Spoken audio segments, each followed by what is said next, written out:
My name is David Madison.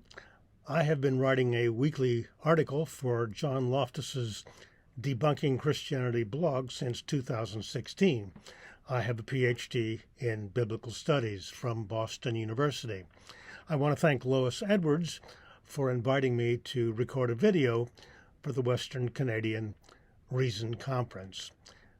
By the time I had finished my PhD, my faith in God had collapsed. Seminary diminished my belief rather than enhancing it.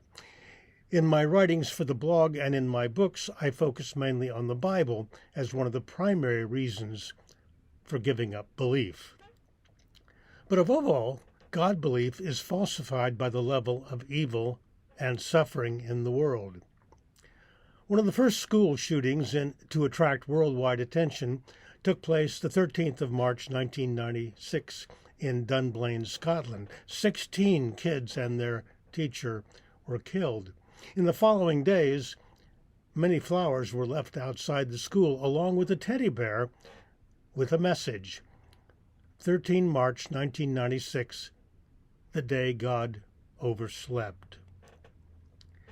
There have been countless occasions in human history when the absence, the negligence of God is inexplicable, no matter how creative theologians are in trying to excuse God. The Holocaust comes to mind, of course, the Black Plague, the horrors of both world wars.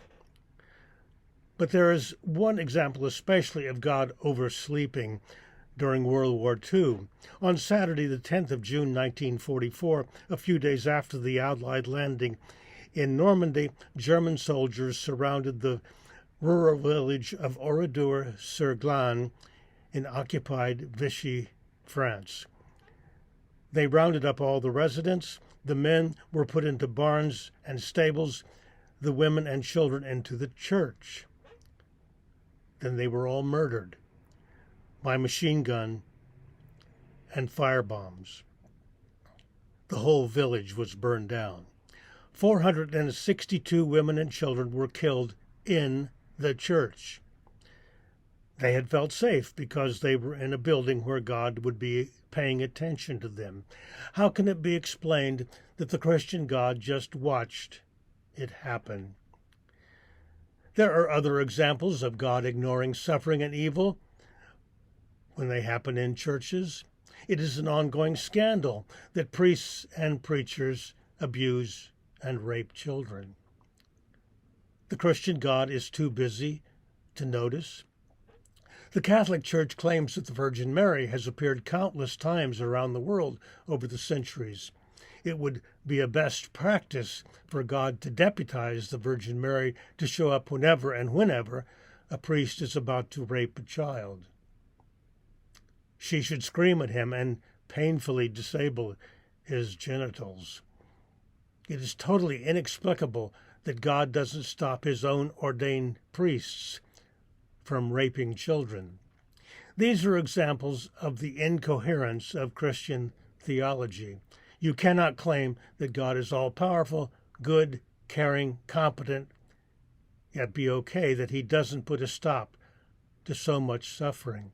Theologians and preachers have various standard excuses.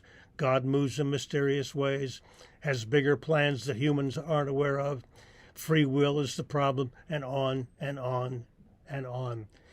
These are all ways of admitting, I just don't want to think about it. The excuses are what I call theobabble, and most of the folks in the pews have been trained not to question it, not to analyze dogma and ritual carefully, critically.